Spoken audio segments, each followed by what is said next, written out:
this is Maria. Welcome back to my channel. In today's video, I will be sharing with you preschool Montessori at home materials and activities. I've filmed 2 weeks of homeschool vlogs, daily vlogs. If you have not seen them, go check them out. And I've shared with you activities on phonetics, math works, geometry works, and all of those. In today's video, I'm actually grouping them all by age, sharing with you the materials, and also sharing with you how you can do it with the materials that you have on hand at home. A lot of them can be done with regular objects, and they're geared towards the ages 3 to 5. So when it comes to letter recognition and understanding the sounds, phonetic work, here is the groups of sounds you might want to work with your child to begin with. The first one will be M, A, and S. Currently with my daughter, I'm working on lowercase letters. If you are just starting, you might want to start with the uppercase letters. And you want to work not only on the letter recognition, you also want to work on the sound recognition. As an example, you're showing the letter M, and you can sound it out. This is letter M. It makes the sound M, M, M. The same with A and S. The next group of letters that you want to target is T, B, and C. And again, you want to go through phonetic sounds of T, B, K that they make. A few activities that you might want.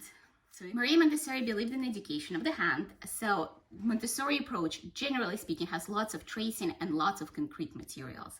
So when you are working on the letters recognition and also phonetic recognition, you want to have the materials that your child can touch and feel.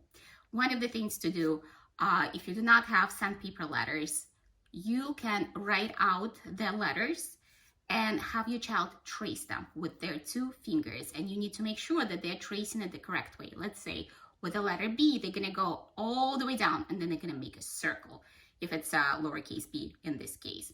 Another thing to do is a great way to build this muscle memory and hand memory for writing is have a tray. My tray is with a colored quinoa. It was extremely easy to make. I just had 3 different food colorings, soaked the quinoa overnight in cups, then put it on a piece of a napkin and tried it out, and that was it.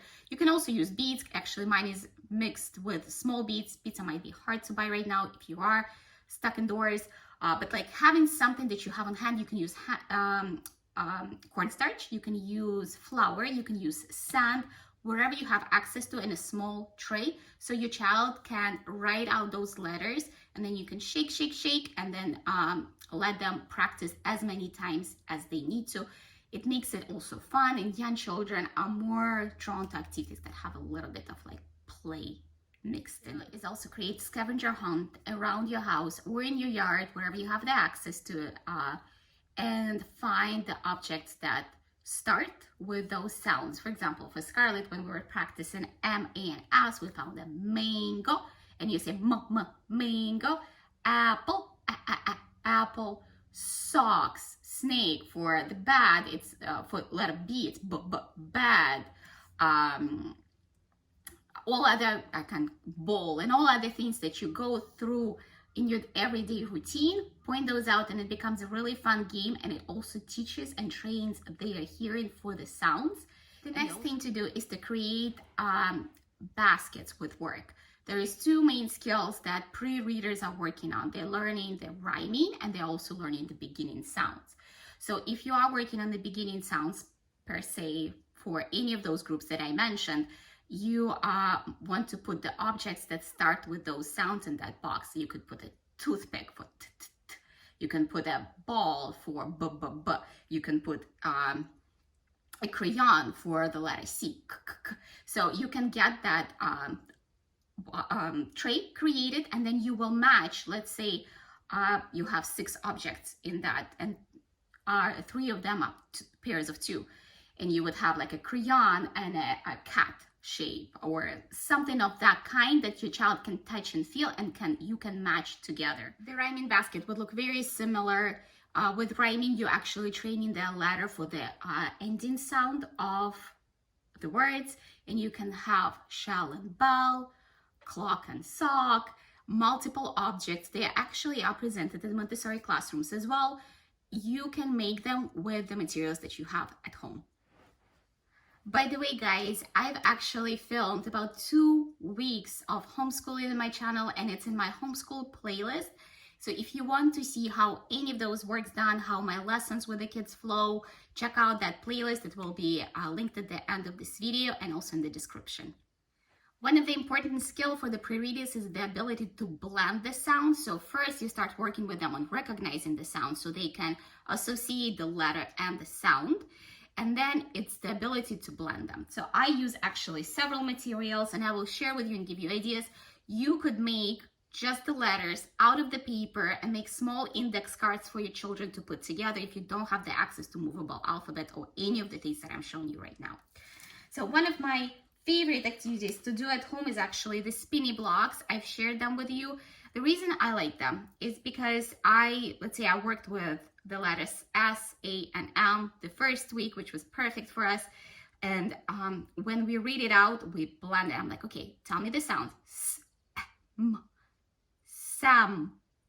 And then I, let's see, move the first letter, and I'm like, okay, what sound is that? That's letter. What letter is it? B. What sound does it make? B, B, M, bam. So teaching them blending the sounds.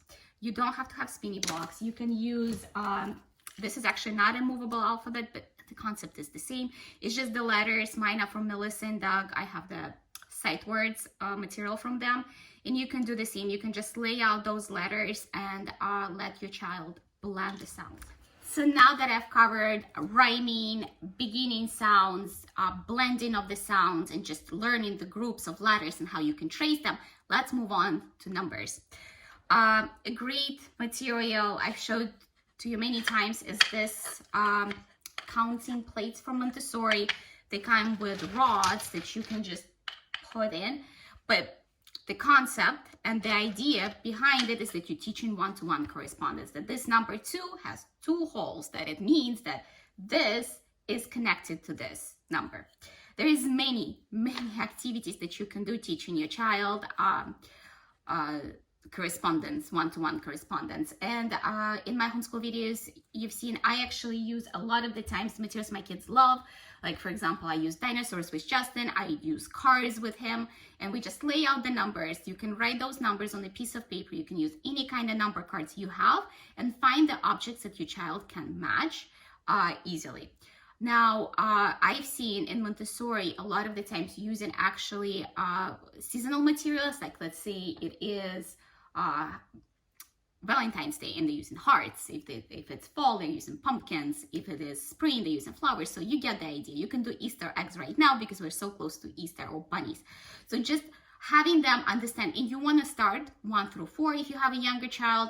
The idea that, you know, children of kindergarten age should understand how the numbers from 1 to 10 are made. So there is actual beginning addition there. So for example, that 7 is made from 3 and 4. You will see in this video an example of this activity and how you do it. Right. And another great way to learn the numbers and make sure the kids do actually have an understanding of what number 6 means, so they actually have it down before you move to teens and tens and all that, is a mystery number game that came from Scarlett's teacher, and I love it. So what I did, I put all of my numbers in a bag, and then I had my counting bears from Learning Resources. So we would alternate between the 3 of us, Justin, Scarlett, and I incorporate my younger one into everything I do with my older one, outside of like more advanced stuff, but pretty much he is doing everything. And we, like me and Justin, would close eyes, and Scarlett would pull out the number, and then she can't tell us the number. She has to count the appropriate number of bears out of the tub, and we need to guess it. It is an amazing way to make it fun and also to teach the correspondence of the numbers and let your child think. You don't want to do it in the very beginning when they're just learning the numbers because it can get confusing.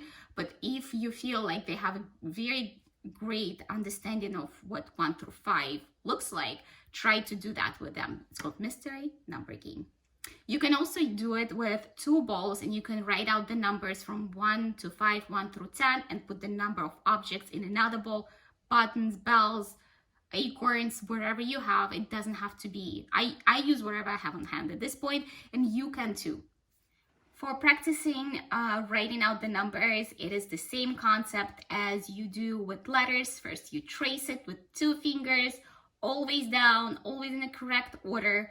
Then you can try it out in the tray. Then you can also independently write it on the paper in the right progression. Here's one thing that I've actually learned during this whole homeschool situation is that if your child is writing their numbers backwards, but they're working, let's say, on the progression, they're not working on tracing or copying the numbers, don't stop them and correct them, because you interrupt their flow. For example, they wrote numbers 1, 2, and they're working their 3, and 3 is facing backwards. Let them finish the whole progression wherever they're writing through, like let's say number 10 or 11, 12, and then go back and have the tracing and copying work separately. And you can ask them, "Oh, is that 3? Does the 3 look right to you?" No, how do you think it should look like? And work with them on writing it correctly. But don't budge in during the certain activity. Another great lesson to do at home with the preschool kids is the beginning addition, but not in a sense of teaching them to memorize 1 plus 1. It's more understanding how the numbers are formed and being able to break them down. This is actually a big focus, not only in Montessori, in the modern math. The way you can do it, there is beads from Montessori that go from 1 through 10. They're color beads. I don't have the access to them right now. I use my counting bears, and I will send a worksheet from the kids' school. The idea is that 1 is colored a certain way, then 2 is a different color, 3 is a different color, 4 and 5. So I worked on numbers from 1 through 5, and then we did certain mathematical problems that were presented on the list. I had my children, first of all, count out all of them, have an understanding of that, 3 bears are 3 green bears, and then we started making the numbers. The idea is to give your child an understanding that 7 is made out of parts, and that's if you put 3 and 4, yes, there's 3 bears of a certain color and there's 4 bears of another color, but combined they're making 7. So that's the concept that you're working on. You want your child by kindergarten being able to understand how to dissect the numbers 1 through 10. It's actually more important for them to have that foundation than being able to count and write out the numbers up to 100. It's having the foundation of how to break down the numbers. Moving on from MathWorks, you can also introduce geometrical shapes. I have geometrical solids from the learning resources, but again, here's a few ideas for you. You can take a block from when they were a child and a ball, like a smaller one, from any of the toys, and discuss with them. You can probably find an object that is a cylinder and discuss those shapes with them. Another thing to do when you're going for a walk outside, look at the houses. A lot of the times they have either columns, they have some kind of decorations that will have one of those shapes, and you can create a little scavenger hunt sheet when you go outdoors. You can look around your house. I'm sure you will find plenty of objects that have those geometrical shapes. Why do you do it? Well, to put into the perspective what the child is learning. Kids are concrete learners, and they need to understand the reason why. They're not really, especially at this age, they aren't absorbing the abstract ideas yet. So it's more like a 6-year-old kind of skill. So giving them concrete implementations of what they're learning is more important, so they can understand, okay, so the cube, what is the cube? It's a bunch of squares. How does it made? You can use magnetic tiles, magnet tiles, or any of those tiles to build up the shapes. And you also, another great activity is making more complex shapes out of easier ones. Pattern work and understanding patterns is a very important preschool skill in Montessori classrooms. So a lot of the times what you will see the children do is being able to dissect more complex shapes. So Scarlett is 4. At her last open lesson, she shared with me how she can make a parallelogram and hexagon. And to make a hexagon, you have to use 2 trapeze. And you can play with the shapes with your child if you can't buy the patterns right now. Mine is from this material from Melissa and Doug. I'll show you real quick. This one. It's a great material. If you can't order anything right now, you can make those shapes and just play with your child. You can make 2 triangles, and you can color them together as well to make up a diamond. You can make 2 trapeze to make up a hexagon, and 2 diamonds will make a parallelogram. Again, 4-year-olds it's not too early for them to be introduced to those concepts, and also putting it again into those materials that they can touch and shape and they can visually see will be a good lesson. Now that you played with like all those geometrical shapes, you can also make patterns with the same shapes. And what patterns trains your child's brain to see the progression and critical thinking. So let's say we have this pattern right here. And you can ask your child, what is gonna go next? You can create patterns out of anything. Don't think outside of the box and use what you have on hand. You can create a pattern of ball, block, ball, block. What is next?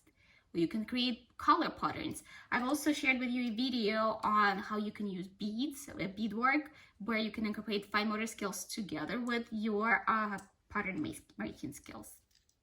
I hope you guys enjoyed this video and it was helpful. If you want to see these lessons in action, check out my homeschool playlist. I filmed it for 2 weeks straight, every single day. And if you want me to film more of those, let me know. I do feel like I've shared with you most of my activities and I kind of blend them all in different combinations. But if you love seeing them and you enjoy, comment below. I'll fill some more. If you are new here, welcome. I'm very happy to have you here. I hope you consider to subscribe to my channel. And if you like this video, if you liked it, and I will see you later. Bye.